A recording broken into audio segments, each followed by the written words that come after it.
pun bahwa pesan-pesan Tuhan itu jelas sekali fokus bahwa tolok ukur kebenaran agama itu adalah pada kepedulian sosial.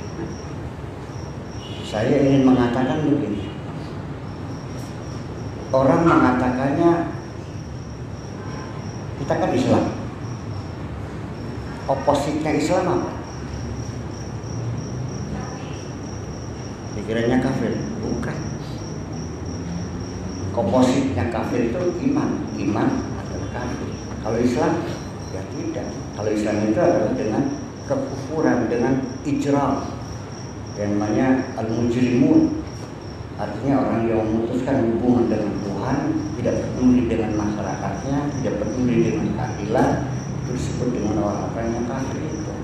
Nah, lalu maksudnya bagaimana?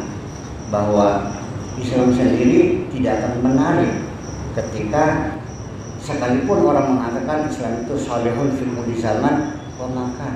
Tapi di mana kesolehannya, di mana kelayakan Islam agama universal? Yang paling universal itu ada dua, keadilan sosial dan supremasi hukum. Itu nilai-nilai yang universal. Ada pun persoalan pakaian, jenggot dan sebagainya itu adalah masalah lokal. Yang universal adalah keadilan sosial. Mari kita simak bahwa ternyata bahwa keadilan sosial menjadi tolok ukur kebenaran agama. Firman Tuhan, ara'aita allazi yukadzibu bid-din, tahukah kamu orang yang mendustakan agamanya? Fadzalika allazi yad'u al-yatim. Mereka yang menelantarkan anak-anaknya, wala yahuddu ala ta'amil miskin, dan tidak pernah ingin ngasih makan orang-orang miskin. Fawailul lil musallin, maka neraka wel untuk orang-orang yang salat. Alladzina hum an salatihim sahun, yang mereka lalai salat. Walladzina hum yura'una, dan mereka setiap buat kebaikan ternyata bukan kebaikan, hanya pamer. Semua yang mereka lakukan dipamerkan, dan kita sehari-hari melihat pamer kebaikan, pencitraan, sepertinya ingin menunjukkan kepedulian anak yatim. Tidak, mereka ingin dilihat peduli anak yatim. Ternyata tidak peduli, tapi memamerkan anak yatim. Mari kita lihat realita dalam apa yang terjadi.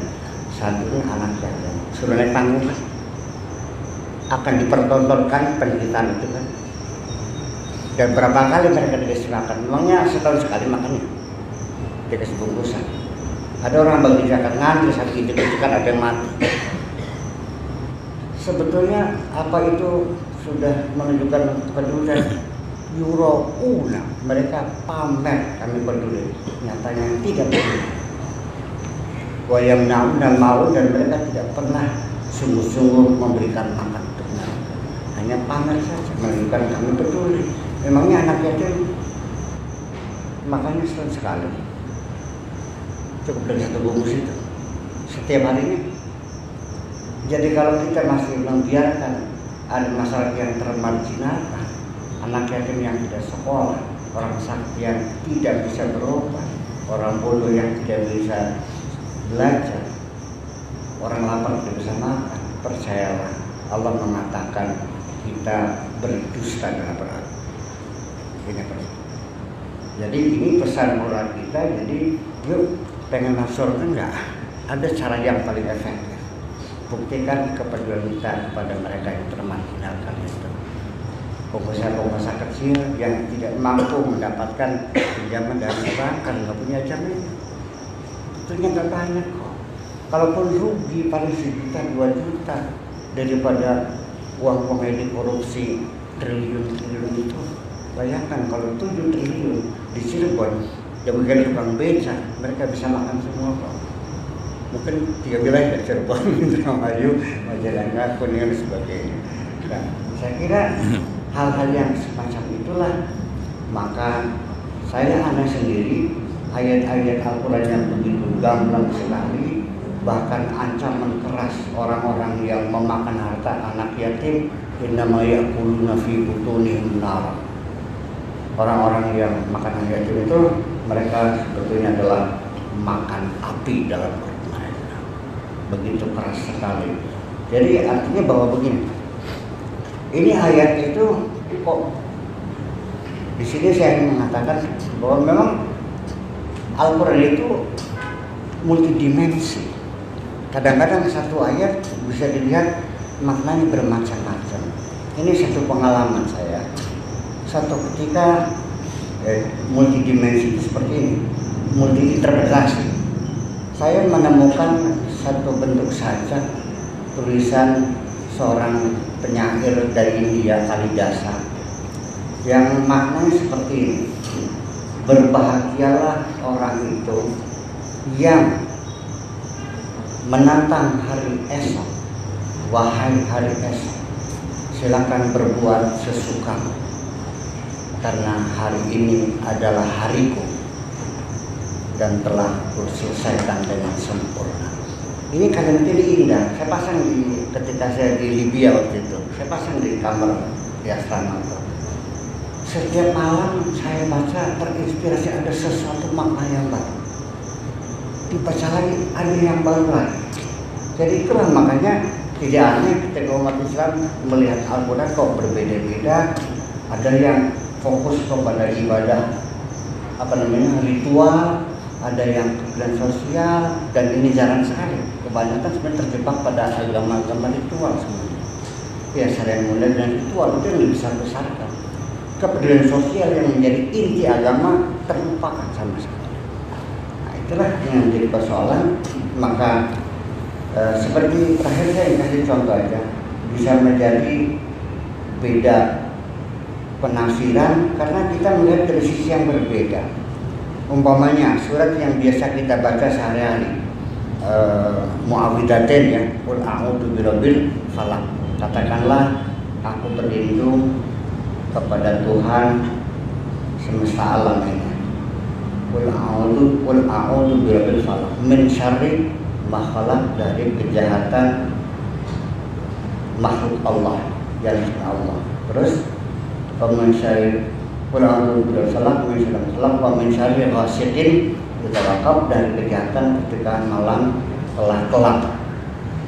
Terus wa min syarri naffatsati, dan dari kejahatan tukang-tukang sihir yang meniup-niupkan fil uqadi, di tali-tali simpul. Artinya tukang sihir itu mengikat tambang sambil ditiup, lalu usus orang itu menjadi terikat dan muntah darah. Wa min syarri ghasiqin idza waqab, dan kejahatan yang malam semakin kelam. Wa min syarri hasidin idza hasad, dari kejahatan hasud ketika ngamuk hasudnya. Ini kita melihat sisi yang lain. Kita minta berlindung dari kejahatan di malam yang kelam, dari kejahatan yang meniup simpul. Ini dalam bahasa Arab, nafasa itu kan bukan meniup. Kalau nafasa itu ini nyembur bahasa Jawanya. Kalau nafakha wa idza nufikha fi suri, itu meniup. Kalau meniup. Jadi apa yang meniup-niup itu adalah virus-virus yang masuk dalam diri kita, dan dia menyemburkan toksin dalam tubuh kita. Di mana? Di persendian itu. Jadi bukan di tali-tali ini. Kapan bekerja virus itu? Bekerja pada malam hari, karena energi gelap itu sebagai inang terhadap virus-virus, dan perkembangannya orang demam itu di malam hari sangat bersangkutan. Lalu hubungan apa dengan hasud? Hasud itu membawa virus. Orang yang hatinya hasud itu melelahkan jiwanya dan semua badannya sakit. Itu virus yang masuk. Kita buka situs porno dari Amerika. Kok kenapa di internet kita kebanyakan trojannya? Karena itu masuk melalui gelombang elektromagnetik. Maka hasud yang terbangun dalam diri kita, hasada, itu juga membawa virus. Jangan dikira bahwa otak kita memasukkan virus. kemasukan virus. Bapak-bapak di internet silakan aja, saya pinjam dan saya pun saya buka historinya, saya dilacak Anda telah berselancar kemana, ya lihat video apa saya tahu semua. Ya otak kita juga dikiranya kita itu diam, otak kita juga berselancar kemana-mana, tidak kenal waktu dan batas. Di situ kan membawa virus. Ketika pikiran kita menjadi jahat kepada virus, itu menunjukkan virus pikirannya pasti. Jadi jangan dikira bahwa kita ini aman. Tidak, virus masuk melalui pikiran kita. Nah, maka itulah kita berlindung di kata itu. Makanya surat Al-Falaq jadi dimensi ilmu virus kok begitu. Dan iya, ini kan mungkin. Itulah makanya bahwa sebaiknya kita ulangi lagi. Yuk kita baca Al-Quran sekali lagi, kita renungi dari awal sampai akhir bahwa inti daripada Islam itu adalah Allah mengajak kita untuk hidup bahagia di dunia dan akhirat. Itu saja masalah. Ya, bagaimana kita bisa hidup bahagia? Ya nggak mungkin kita sendirian. Logika kita berbicara begini. Apa? Nggak bisa kita kaya sendirian. Nggak bisa kita bisa makan sendirian. Kita nggak bisa pintar sendirian. Kita harus bersama-sama. Mungkinkah kita hidup sehat sendirian? Rumahnya dipel dengan baiklin sehari 5 kali. Gotnya pakai keramik. Kalau kodok sayuran 3 jam sampai hancur semuanya supaya mati virusnya semuanya. Tapi kita tinggal di tengah masyarakat yang semuanya kena penyakit semua. Tengah sebelah barat kena penyakit air, sebelah timur kena penyakit diare, sebelah utara kena penyakit lepra. Mampus kan? Nggak bisa kita hidup sendirian. Kita harus sehat semuanya. Kita pindah sendirian. Saya 20 tahun mencari ilmu di luar negeri sampai di kertas main. Apa katanya? Kaji saku itu bisa apa sih? Saya tidak mendapat penghormatan besar saya karena saya bodoh. Nggak ada artinya saya di sini.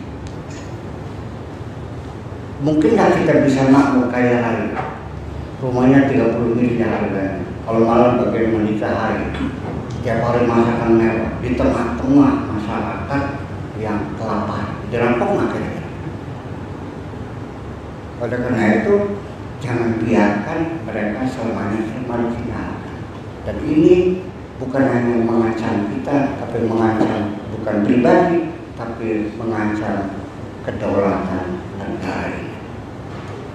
Kalau kemiskinan dibiarkan dan keadilan sosial tidak pernah dibangun, semua negara-negara yang bubar, apakah itu Taruman Negara, Majapahit, Romawi, Abbasiyah, Daudia, semua Mesopotamia, Babilonia, hancurnya mereka adalah karena tidak dibangunnya keadilan sosial. Ini pesan kita, mudah-mudahan dapat mengerti. Waktunya sangat singkat sekali, sudah jam 7 seperempat, dan akhirnya kembali kepada teman-teman kita yang sebentar lagi akan naik haji. Ini pesan khusus. Saya doakan mudah-mudahan perangkatnya sehat, pulangnya sehat, dan sambil membawa haji yang mabrur. Haji mabrur itu diterjemahkannya jangan dengan mitos, tapi dengan realitas. Haji mabrur itu tidak ada sertifikatnya dan tidak ada stempelnya, tapi bisa kita amati dari perilaku orang yang haji itu. Kapan kita meyakini orang haji mabrur? Yaitu ketika setelah pulang ada peningkatan kualitas hidup. Sebelum haji, kalau kantor sering terlambat, pulang haji selalu tepat waktu. Itu haji mabrur. Yang dulu tadinya sering surat-surat tercecer, setelah pulang semuanya rapi. Yang dulunya sering bertengkar dengan teman-temannya, pulang haji semakin bersahabat. Yang dulunya bertengkar dengan suami istri, pulang-pulang jadi mesra. Yang tadinya banyak penyakitnya, pulang haji menjadi sehat walafiat. Yang tadinya kikir, pulang haji menjadi dermawan. Yang tadinya malas beribadah, pulang haji semakin semangat. Saya kira itulah makna daripada haji mabrur. Dan haji mabrur itu adalah haji yang dosa-dosanya diampuni. Makanya saya harapkan selama haji sebaiknya memperbanyak minta ampun saja kepada Allah. Ketika di Mekah banyak istighfar, ketika di Madinah banyak baca sholawat dan tak usah minta apa-apa, hanyalah minta ampun saja. Ini pesan saya, barangkali berbeda dengan KBIH ya, ada masalah, sebaiknya nggak usah minta apa-apa sana, yang penting bulat hanya minta ampun pada Allah. Dan ketika di Madinah curahkan kerinduan kita kepada Kanjeng Nabi Muhammad SAW. Lalu nanti pulang dapat apa? Ya ada kesederhanaan. Kok begitu? Ya begini, ini pelajaran pertama dalam ilmu tasawuf yang bunyinya begini: man syaghalahu dzikri an mas'alati a'taituhu afdal ma wa tisakilin. Barang siapa atau siapapun yang sibuk hanya berzikir kepadaku, seperti selalu meminta ampun saja, an mas'alati, sehingga tidak pernah minta apapun kepadaku, a'taituhu afdal ma wa tisakilin, yang akan kuberi dengan pemberian yang terbaik dibandingkan dengan mereka yang banyak meminta-minta kepada. Ibu-ibu punya anak 5, yang satu ingin kawinnya juga, pengen rumah, yang ketiga beli mobil, yang keempat pengen sekolah di Amerika, yang terakhir ditanya, nah minta apa? Enggak mah, minta apa? Mau kawin? Enggak mah. Mau rumah? Enggak mah. Sok minta apa? Mama, abdi mah minta hampura anak mama. Saya menanya, anak nomor berapa yang ditinggal? Saya kira ya Tuhan dulu begitu. Kalau sudah disenangi, dicintai, nggak usah minta, ditawari. Udoni, astajib, lah seperti itu.